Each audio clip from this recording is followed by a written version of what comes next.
Is anyone here for the first time? Any of you? Okay, nice. Thank you for coming. This place is a very sacred place. It's a spiritual place.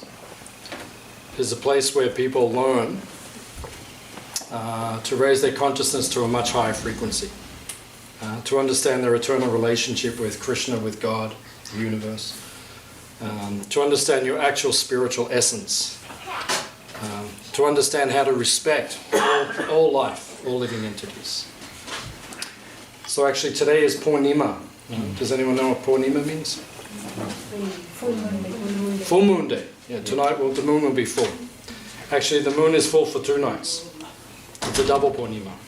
You'll see tonight full, and then on Monday night still be full. At the beginning of the night. So it's considered very auspicious time. So this is called Purnima. Actually we have a kids room in the back. You can, if the kids are too noisy, you can take them there, because then there's things to play with, and if they're more comfortable.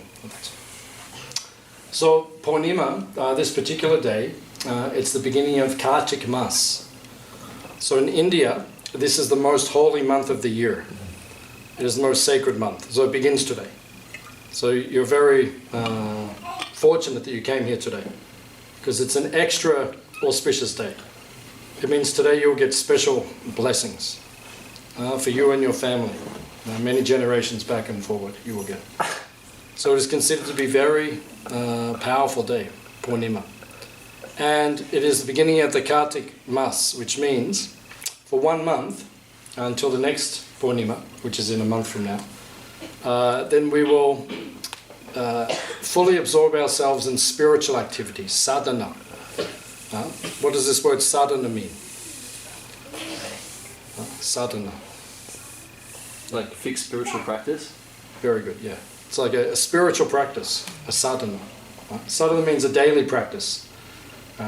It's like anything. If you want to become good at something, you have to do it every day. And you have to practice it religiously, they say. So today, we begin, every day we do spiritual activity, but today we increase it for 1 month. Because by this sadhana or this practice, you purify your consciousness. Hands up if you need to purify your consciousness. Yeah, good. You need to purify your consciousness. Because at the moment our consciousness has become a little impure. Originally, all of us were spiritual entities. All of us were pure, pavitra. Everyone was pure. But we left the spiritual domain and we came here to this material world. And due to contamination from association either makes you more pure or less pure. You have to choose who you associate with very carefully. We recommend sadhu sangha. It is said in the ancient teachings, sadhu sangha, sava shastri koi, lava matra, sadhu sange, sava siddhi hoy. That means that sadhu means a spiritual person. Who is a spiritual person? A sadhu. Sadhu means a spiritual person, someone who is spiritually focused. Spiritually focused. Actually, literally, if we take the word sadhu, it means one who cuts. Just like if you go to a surgeon, a doctor, then they may take the knife and they will cut, right, to remove the negative things. Right? So a sadhu is a spiritual person who may, by his words, he may say things to cut away your material attachments and your material ego. So this is a sadhu, it means one who cuts. So sadhu means a saintly person, a spiritual person. And he will speak to you in such a way to remove your material covering. So this is how we remove our material contamination.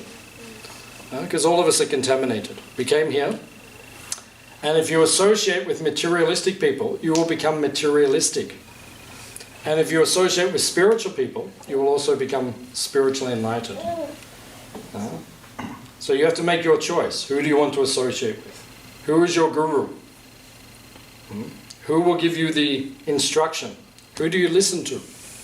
Who will elevate your consciousness? Now I know that most of you watch television. Hands up if you watch television every day or regularly. Okay. So this means you are listening to the materialistic guru. Because what do they tell you on television? Do this, do that, go here, go that, be this, be this. Right? And then you are following that. And then you are on the internet. Hands up if you're on the internet every day. Yeah, most of you. Facebook, Insta, WhatsApp, TikTok, Snapchat. TikTok. You choose it, it's there. Right? It affects your consciousness. Right? You become more materialistic by the association you keep. So these days, just on your phone, right, you can be anywhere in the world right now. Bang, just get on. You can type in anything, it's all there. And your association. Like this morning, I was having my breakfast. I got up early, I did my sadhana and my chanting and everything. And I was having breakfast.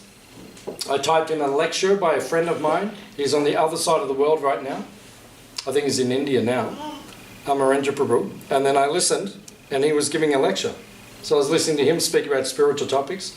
And while I was having my breakfast, I was elevating my consciousness through the Sangha, or the association that I choose to keep. Or I could watch some total garbage or total rubbish, which will bring my consciousness down to the materialistic platform. So we have to choose our association very carefully, because it will either uplift us or bring us down. So we need to purify our consciousness. That is called sadhana. That means spiritual practice. It's a choice all of us have to make. Do you want to lift your consciousness up, or you want to bring it down? So for 1 month, we focus more fully on our spiritual practices. It begins today. Now that's what we are doing. So then in about 10 days, I will go to India. Because in India, there are very sacred, holy places. They are called dham. Dham means sacred place, spiritual place. And if you go to those places, you practice your spiritual practices there, you get even more benefit because the potency of the place. If you've been to a very spiritual place, you will feel that. People say that when they come here to Hare Krishna Valley. They feel like it is uplifting them. There's strong spiritual energy there. So when you go to these places in India where Krishna appeared, Vrindavan and Mayapur and Puri, you'll feel even more spiritual potency. When are you going? 31st. 31st. You going straight to Vrindavan? Yeah. We'll see you there. Yeah, in Vrindavan. So we go there and we practice our spiritual practice there and we get even more benefit. That is the potency of those places. So you have to choose. Which association do you want? Do you want the association of the materialistic thing? Or do you want the association of the spiritual thing? Because that will determine your consciousness. Your consciousness will become more materialistic by the association you keep. Or it will become more elevated by the association you keep. This is the choice. So today is a special day. So it is Purnima. And it said if you practice all these spiritual practices on a day like today, you will get so much more benefit. It actually says thousands of times. Just like we're chanting. The chanting, which we're doing, is said to be the Yuga Dharma. This yuga, what does the word mean? Yuga. Age? Age, time, place. It's an age, the yuga. The age we're in now, what is it called? Kali Yuga. You've heard of Kali Yuga? Yeah. That's the time we're in now. How long does it last for? Too long. 432,000 years. Yeah. And when did it begin? 5,000 years ago. 5,000 years ago. So we're only just in the beginning. And it gets much, much worse. You think the world is crazy now? Nothing like it will become. It gets much, much more materialistic. The word Kali means dark. It's a very dark time for humanity. Because they forget their spiritual connection. They become disconnected. and therefore becomes very materialistic. So it says in the ancient teachings, Kale doshimite rajan. This particular age is full of dosha. Dosha means faults, defects. So many problems in this age. Asti heko mahanguna. Mahaguna. There is one very great quality though. Even though this world is crazy, one thing is very powerful and very good. Kirtana deva krishnasya. If you chant the Hare Krishna mantra, just like we were chanting before, Hare Krishna mantra. Mukta Sangha Param Vrajet. Mukta Sangha means you will be liberated out of this world. All of the problems in this world, the problems will evaporate. Right? Param Vrajet. And you will go to the supreme abode of God Himself, Krishna Himself. That's how powerful the chanting is. Right? Such a powerful, powerful process. So that's why on this day, when you did the chanting, those of you who joined in with us, you got so much benefit of the chanting. Thousands of times more benefit on this holy day of Purnima, first day of Kartika. So we recommend the whole world chant. Kirtana deva krishnasya mukta sangha param vrajet. It says in the ancient teachings, Kirtaniya sada hari. Or Krishna says in Bhagavad Gita. Many of you would have heard of Bhagavad Gita. Krishna says, Satato kirtayanto mam. Satato means always do the chanting. So every day we do the chanting. That's part of our sadhana every day.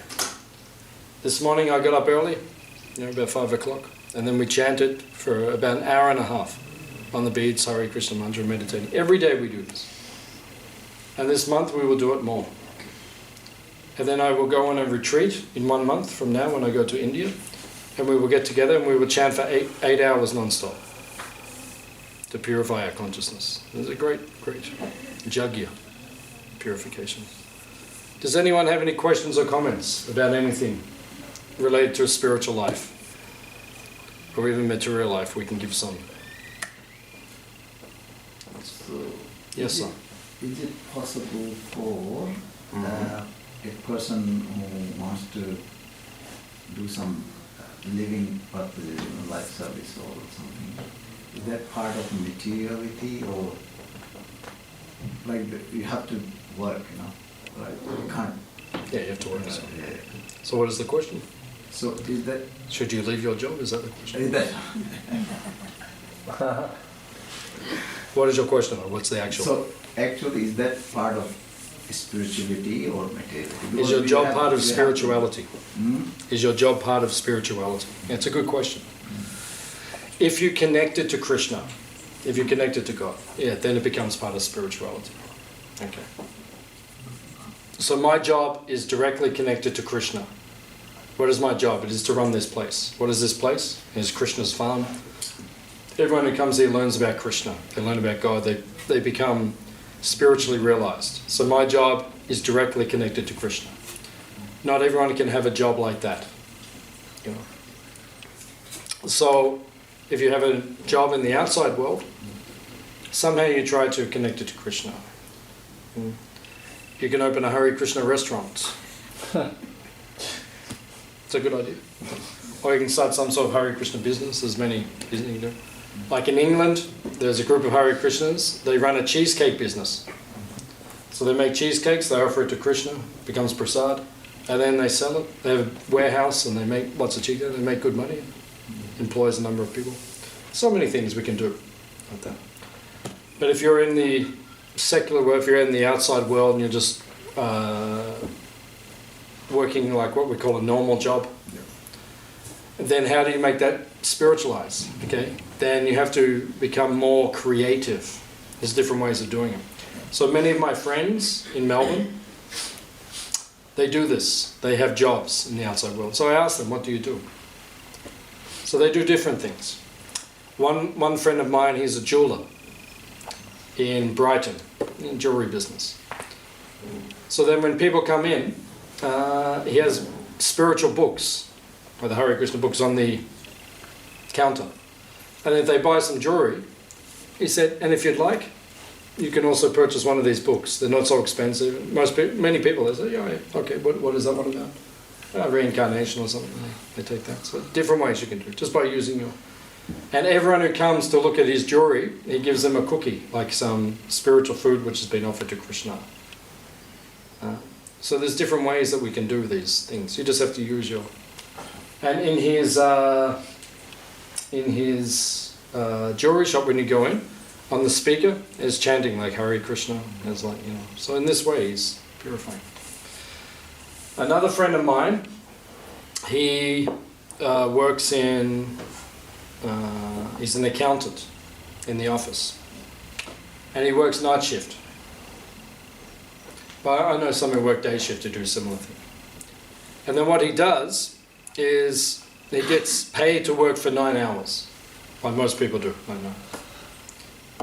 But especially night shift, there's not so many people around, so he works 7 hours, and 2 hours when the people aren't around, he reads Bhagavad Gita and these books, and the company pays him. And he becomes spiritual. And he gets all the work done. But then another friend of mine, I know, he was a salesman. He was on the road and he had his quota every day. He had to sell $2,000 every day of whatever he was selling for the company. So sometimes he'd sell $2,000 by 11 o'clock in the morning. So he'd just go to some park, get the Bhagavad Gita and everything, just read and do chanting and like that.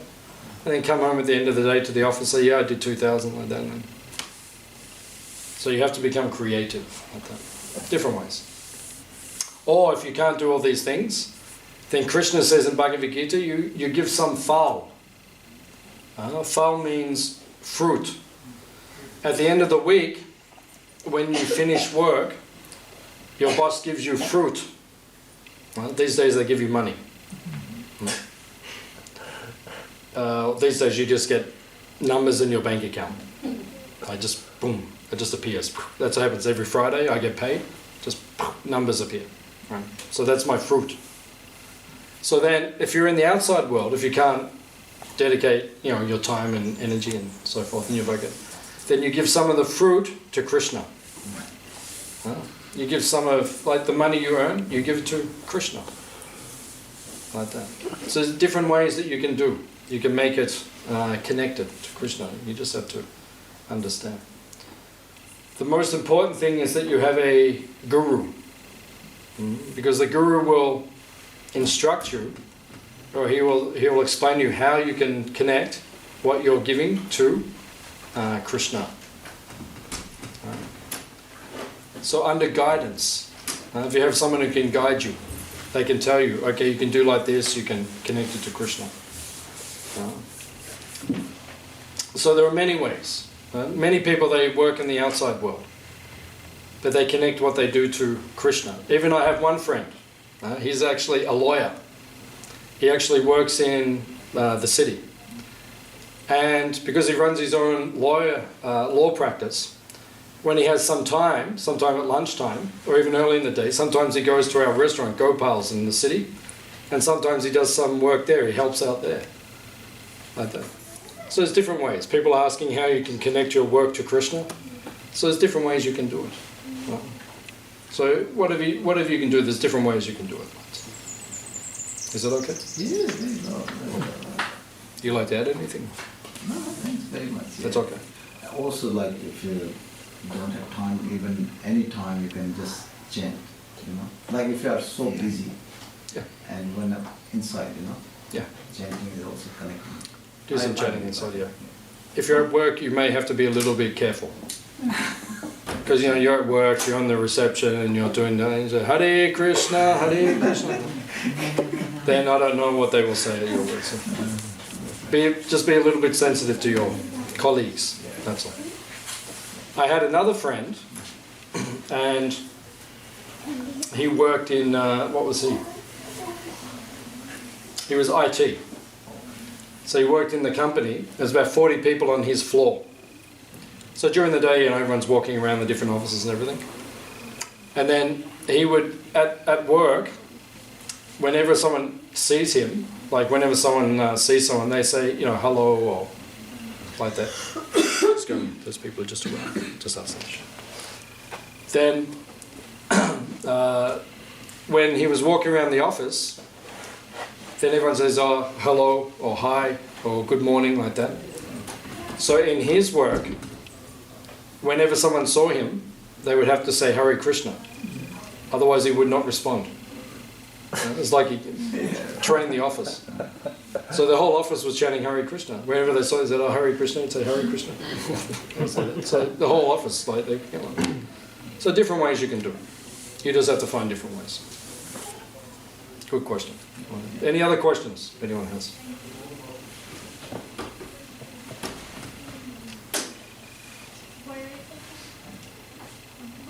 We're talking about the association, like if you associate too much with materialistic things or materialistic people, you get influenced.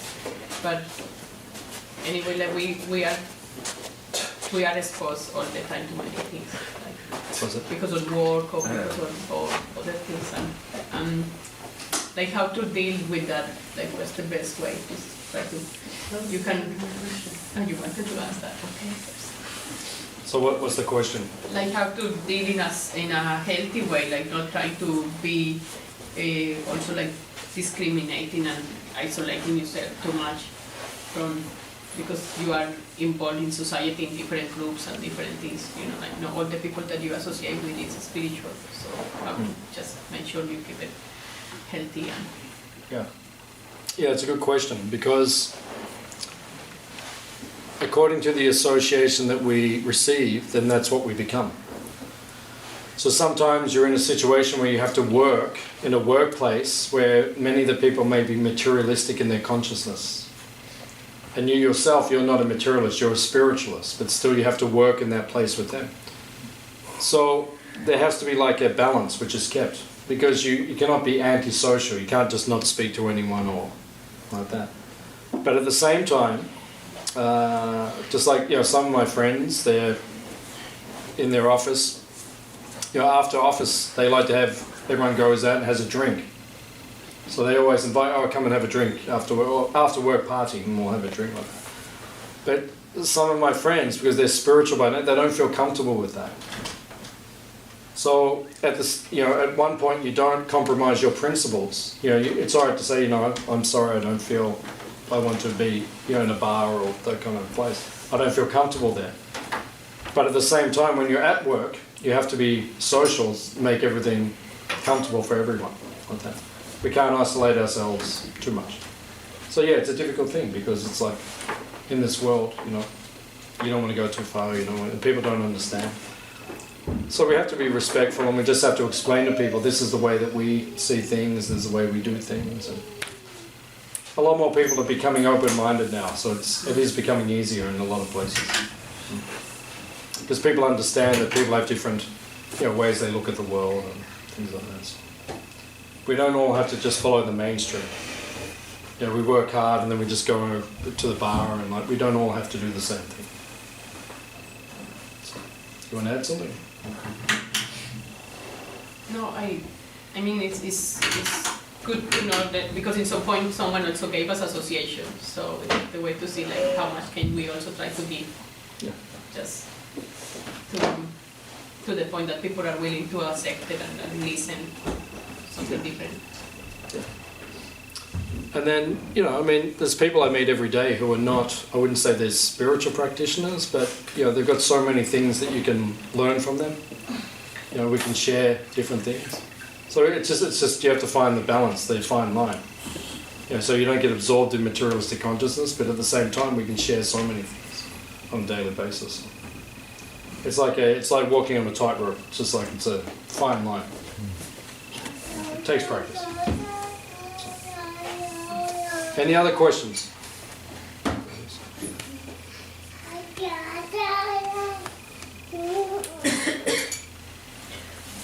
What about dealing with family? If you have family in the Well, what is the question? Any tips for how to deal with that? Depends what your family's like. Can you be a little bit more? What are you asking, like in particular? Just how do you deal with if your family has a materialistic one, and they're materialistic and you're more spiritual. Yeah. And you And still, they're your family, so you still you have to have a little, attachment to them. have attachment, and then you also have family responsibilities and obligations, and also you love them and you want to spend time with them. How do you find? So yeah, that's also challenging. The best thing to do is to go to the Himalayas, find a cave, and probably don't come back for 7 years. 7 years. 7 years. Okay, cool. 7 years. Write that down. See how you go. I'm back in 7 years. Yeah, Oh god. that's one way of dealing with it. And we have to deal with it according to the family members. And once again, it's a fine line. It's like a juggling act, because we have to be, if they're materialistic and you're on a spiritual path, I mean, there has to be interaction, because there's a responsibility there. But at the same time, only to the extent that it doesn't bring you down too much in terms of your spiritual consciousness. So you have to have it on a level where you can interact, but they have to be respectful of your way of life as well, so that you can still elevate yourself, but at the same time, it's satisfying to both parties. So it's not very easy to do, because sometimes they see things very differently. So one example I have in my life, my grandmother who passed away, maybe about 4 or 5 years ago or so. So she was very loving, very friendly, and I would go and see her, and but she didn't understand everything that I did and everything I do. So I told her I'm vegetarian. For her that was she didn't fully maybe understand that, because she just grew up differently. So one time I went to her house and then she cooked for me, and I said, I can only eat vegetable, I can't eat meat or anything. So she made a soup, a big pot of soup was sitting there. And then I said, what's in the soup? He said, just vegetables. And I said, anything else? He said, no, just vegetable. I said, you sure? He said, no, just sort of vegetable soup. I said, definitely? And she said, there's just one shank. It's like a leg of lamb. So, it's a fine line. Because, I like to see her, I like to spend time with her, but then I can't eat all the things that, she may cook. But then, over time, many of the members in my family, now that they understand they understand this is not just a phase I'm going through. I've been doing this for over half my life now. So now, because they respect it, if I go there, they'll only cook vegetarian food, and they'll be more careful, more conscientious. So you can't compromise your principles. But at the same, your family became more accepting over the years? Yeah, generally when they see that, as I said, it's not just a phase you're going through, but it's actually something you're doing. And then over time, quite often what happens, they see because of your spiritual practices, you're probably the most balanced person they know. And they respect that. They may not understand or believe everything that you understand and believe, but they see just because you're stable, which is quite it's a very positive thing in this modern world, because a lot of people are unstable. So when they see you're very stable, they have respect for that. And because they have respect for that, generally over time, they tend to be more accepting and more respectful. And then sometimes you see they themselves become practitioners over time. Even the most surprising people, you think, they wouldn't be interested, but then over time they come out with little gems. Just like my grandma, she was, when I first became a Hare Krishna, it was very foreign for her. She was thinking, this is really very strange and everything. And then not long before she left, I was speaking to her one day, and she said to me, she goes, that's my karma. I looked at her and I was like, really? It's quite, she's evolved a lot over time. And it's also the whole world. Many years ago, vegetarianism, reincarnation, karma, they weren't part of mainstream Western society. Now they are. America's a Judeo-Christian country. But 60% of America believe in reincarnation. And that's not even part of their philosophy of religion. Not supposed to be, it actually is, but but so it's interesting. The world is changing, and people are accepting a lot more things now. So if you just, it's a test. As I told you, my wife was speaking about this earlier. It's a test. All of us have to face the test. You don't compromise your principles, and if you don't compromise, over time, people will respect that, and they may even follow it themselves. Is that okay? Yep. Would you like to add anything? Good question. Any other questions? Yes, madam.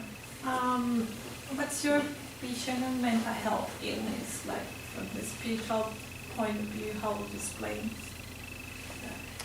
How would we explain mental health? illness? When someone has mental illness? Yeah, like Yeah. There's different reasons why people become mentally ill. Different reasons. The main reason is because of the lifestyle in the modern world. The modern world, the way life is in the modern world, it's causing people to become mentally ill. Because it's not natural. So there's different elements. Right? One is the families are breaking down. So generally, if you go to a psychiatrist or a psychologist, usually the first thing, and if you go to Freud's like the father of the whole thing. It's all about your mother, your father. That's where everyone starts. Oh, what was your relationship like with the mother? What was it like with the father? Right. So when the families are very strong, and back in the old and ancient cultures, India and all the European cultures, families would live together. And that creates stability in the mind and in the heart and in the person.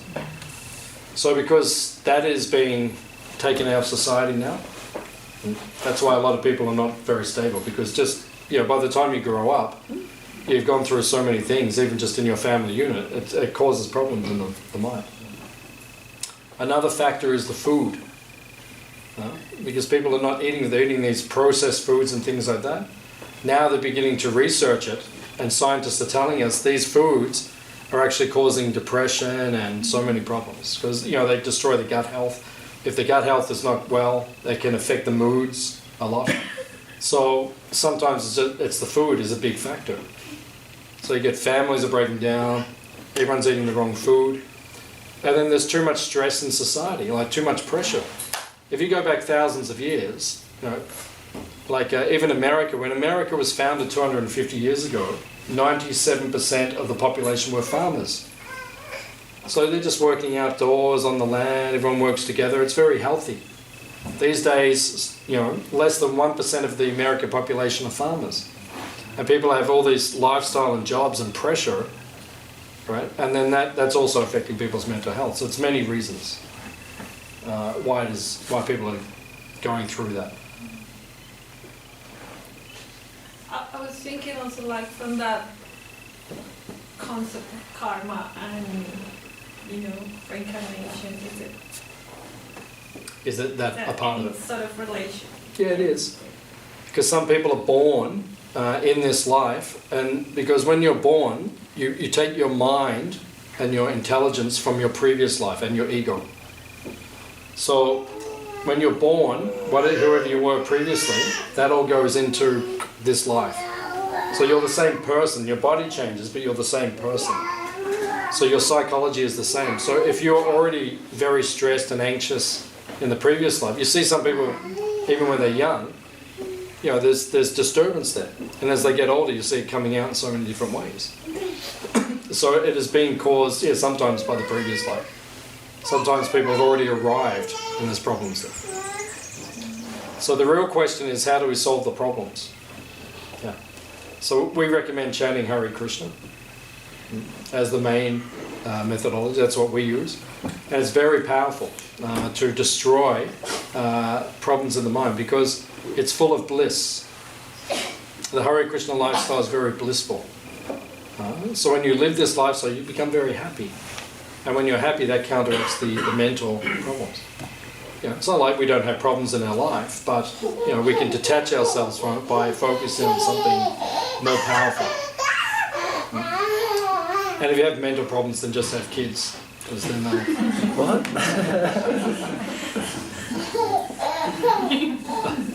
because I've seen people who, you know, struggling and everything, they have a kid and then they're just, you know, like, so, you know, it's because it's natural like that. Because then, you know, I remember one friend of mine, Radhi Shah, a good friend of mine, she said when she had her kid, she said, you know, she wasn't a depressed person, but, you know, maybe some struggles were there in her life. But she said when her kid, like her heart just opened up with love. You know, just so much love that you can give. And that's why. If you want to be happy, you have to give love. So many different reasons. But ultimately, the ultimate way to deal with mental disease is through spirituality. Right? If you have something spiritual, then you'll become satisfied. Otherwise, you can fill all the other pieces, and still you can feel empty. But if you're connected to Krishna, to God, you'll always be happy. So, good question. Any other questions?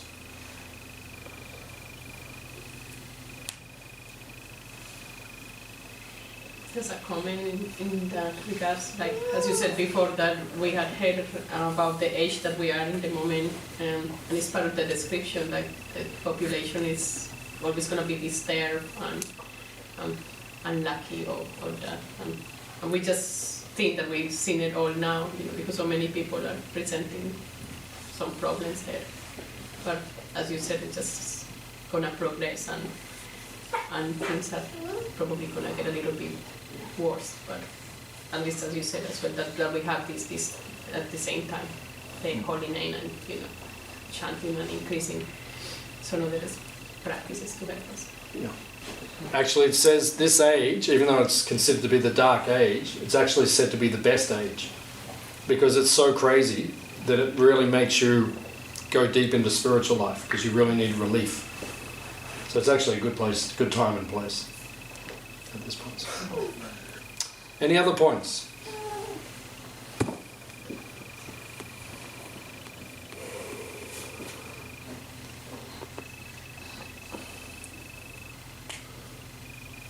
Christy was saying something on the way here, like how it's usually like for exploring other things before, like, you know, like getting into drinking or drugs or many things, like people usually didn't feel afraid, but when we come to the time to face spirituality, like it's so resistant, like we can feel more afraid to dive into spirituality than what was dive into drugs and alcohol and that. That's kind of like something quite interesting to think of. It's people. It was that, like, you take an ecstasy pill, but you never think about it. You just take it.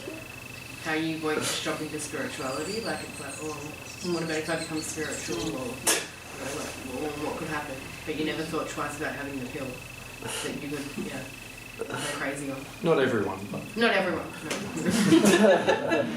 And I'm not, like, advocating. I should. But oh, that's good. Don't take ecstasy. Say no to drugs. Nancy Reagan said, "Say no to drugs." No. Right? So follow Nancy Reagan. She's our guru. Yeah. Yeah, it's true, because this age is called the Kali Yuga. So it started 5,000 years ago. And these books which we base our life on, the whole second shelf up there, or the bookshelf, this is the first book. It's called the Srimad Bhagavatam. This is like our main book of knowledge. So this is 18,000 verses. Right? This is the first part. And actually in this 7th chapter in this, it describes when this age began 5,000 years ago, there were a group of sages and they were looking at this age. They could see into the future. And they saw this age, and then they recorded what they saw. And it's very interesting because it says the main thing they saw in this age, can anyone guess? What's the main quality that they saw in this age as time went through? Could anyone guess? What do you think was the main thing? If you were 5,000 years ago and you're looking at 2020 now, what was the main thing people were seeing? 5,000 years ago. Material progress. Material progress, yeah. Yeah. What was the main quality in society, in people? What's the main quality they were saying? Always disturbed. Always disturbed, yeah. That's good. It mentions earlier that was the quality they saw. People always disturbed. It's a nice description of modern society. But this particular quality wasn't even that, it was something else. So. Passion, very good. Yeah, people that's very passionate, just got to, like Donald Trump. You got to do it. He's just passionate, He's just like, just calm down, boy. Just like relax. Yeah, just do some chanting or something. Just relax. Yeah, it's good, but that's not the quality. But Fear? Fear, yeah. I mean, that would be, fearful. People are very fearful. Yeah, that's very good. It wasn't that specifically, but. Evil? Which one? Evil? Yeah, that's there a lot. It's probably not the overriding quality at the moment, but it may become in the future. But yeah, it's definitely Quarrel? Yeah, that's it. quarrel. Probably Yeah, Yuga is the age of quarrel, or age of quarrel. Yeah, very good. Pockets. Yeah, that's one of the most prominent qualities at this point in time. People quarrel about the most ridiculous things, right? All the time. Like that. Yeah, that's very good. Yeah, but there's even one quality. Disconnection from myself. Which is Disconnection. Disconnection. disconnection from the self. Yeah, very good. Because we're seeing that a lot these days. People are very disconnected. Yeah, it wasn't that either, but that's a very good. That's Short memory. short memory. Yeah, short-lived. Yeah, short-lived, short-lived. Spiritual practices. Lack of spirituality. Lack of spirituality. Yeah, that's very good as well. Materialistic. Yeah, that's all. They're all correct. Everything's correct. It's very interesting what they wrote. It struck me when I read it. Right? They said lack of faith. Interesting. 5,000 years ago, when they look to now, people don't have faith. Right? So, okay, you look at the modern political system, right? Like in Australia, America, we vote, right? But they did a survey from the Sydney University, and the majority of the population we don't trust the politicians. We elect them, we know all the promises, they're not going to keep them. So what sort of a world have we got ourselves into? We don't even trust the leaders of society. And when it comes to get onto your point, when it comes to spirituality, like you said, you have more faith in taking a drug than spirituality, because I don't know what it's like at the moment on the radio, but I remember the last 12 months, every time I turned the radio on and you heard the news, it was about some Catholic priest case, some cardinal who was being taken because, it was like, I thought, God, is there something else going on in the world besides this? People have lost faith because you don't know if the religious leaders are actually religious or not. Just like I was at the supermarket 6 or 12 months ago, and I was lining up to buy the groceries, and there was a priest in front of me, and he was wearing, his little collar, the white and black and like that, and he looked like a very nice person. And we're just talking a little bit, and I said, what's it like at the moment for you? I said, it must be difficult because everywhere you walk, first thing I thought, as soon as I saw him, I thought, oh, is he one of the good ones? Or honestly, that's what I thought. And how crazy has the world become that that's what we think when we see a spiritual person now? First thing you see when you see a priest, you think, oh, is he a good one or is he one of the... And that people are losing faith. Right? So that means, if someone is a spiritualist, you have to live up to the practices and the teachings. Like if I sit here on a Sunday and tell you, oh, you have to chant and you have to do all these things, but then I don't do it all, and what's the point? Right? No one will have faith, or you don't do it. So, yes, madam.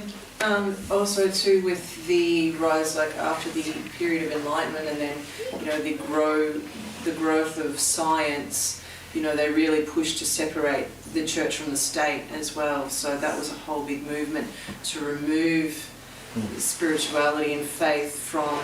So now we're in a society that strums up, well, we have to look at it scientifically, and it has to be through that, and if there's no proof through that, then it mustn't exist. And so You know, we've been brought up in a society that's really removed that and made it feel so if you are a religious person or a spiritual practitioner, you really have to kind of prove yourself to others because of that skepticism, or well, we'll prove it. There's no actual evidence. So you know, our society is completely structured to be like that, to put that distrust in it.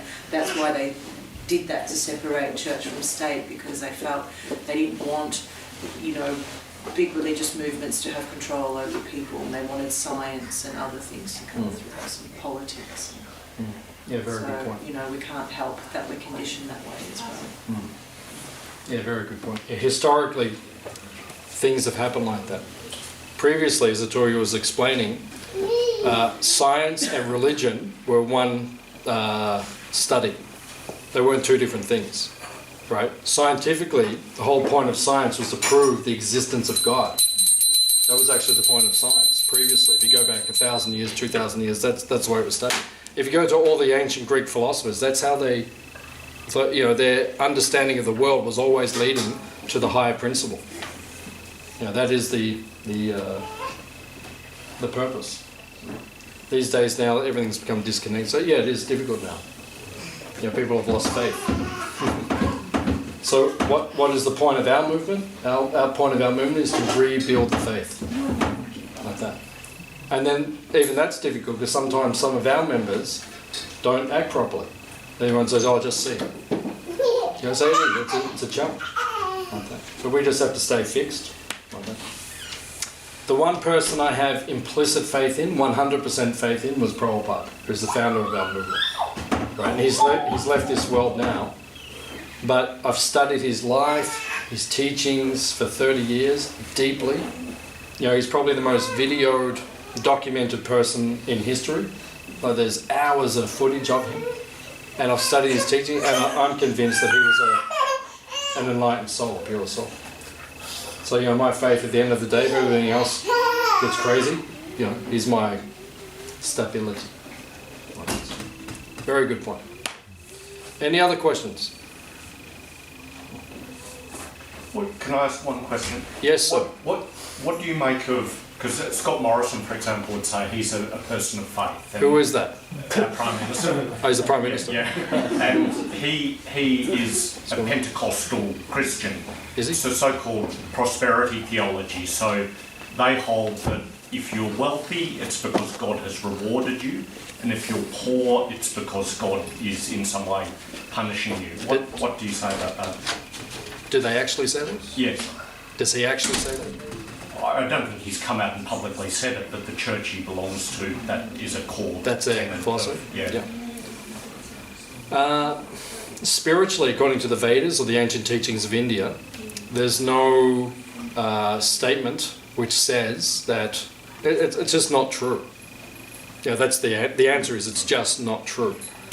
There's no statement in the Vedas that says if you're wealthy, you're closer to God. Because in our tradition, one who's an ascetic or who's simplified his life, you know, probably like an example would be like Gandhi. You know, Gandhi lived very simply, gave up all his possessions like that. You know, people like that, and Prabhupada actually, in his life, if, you know, like I'm taking some devotees, Shaden's coming with me to India in a few weeks, I can take you to the room that Prabhupada lived in before he came to the West and started the whole massive movement. Well, he lived very, very simply. So to be close to God, you could be a millionaire or a pauper. That's not what's significant. In your consciousness, you could be a millionaire. Like we have Alfred Ford, for example. You know, he's Henry Ford's grandson. He owns Ford. And he's a Hare Krishna. He just gave $30 million to build one of our temples in India. So, you know, he's a millionaire, but he's very Krishna conscious, God conscious. And then you can be a very poor person. You can be, so that, it doesn't mean anything.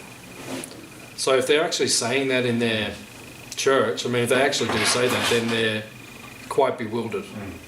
Well, it sounds very self-serving because it makes you feel good if you're rich and you can pay out on the people on welfare, for example. It seems very unfair. Yeah, well, it's not true. There's no validity in it. There's no proof. There's no, I mean, I don't know where. I mean, I suppose they're based on the Bible. Jesus was a poor man, so where's the logic? I agree with you. No, I mean, I know you agree, but I'm just trying to follow it logically. I don't know a lot about them. It's a perversion of the Bible. It's a big perversion. The guy who started the whole thing, who you call the Messiah, he was a poor guy. I don't think there was any point in his life. I don't know a lot. I don't know Jesus deeply, but I don't think there's any point where he's a rich guy. So where's the logic? Oh, he was poor, but the rest of us are going to be rich from now on. Like, where's the? What part of the Bible does Jesus say? Okay, all the rich people will become my followers. I don't think there's any statements like that. I know he does say the meek inherit the earth. He doesn't say the rich inherit the earth, or the millionaires inherit the earth, or the Liberal Party inherits the earth. None of those statements are there. But he does say the meek. So yeah, it's not even logical. The main reason I became a Hare Krishna is because our philosophy is logical. Right? It's logical. Whether you accept it or not, that's your choice. I don't have a problem with that. If someone accepts it or doesn't accept it, doesn't bother me in any way, shape or form. But it is logical. And if someone argues it's illogical, then I can discuss with you and I can show the logic in it.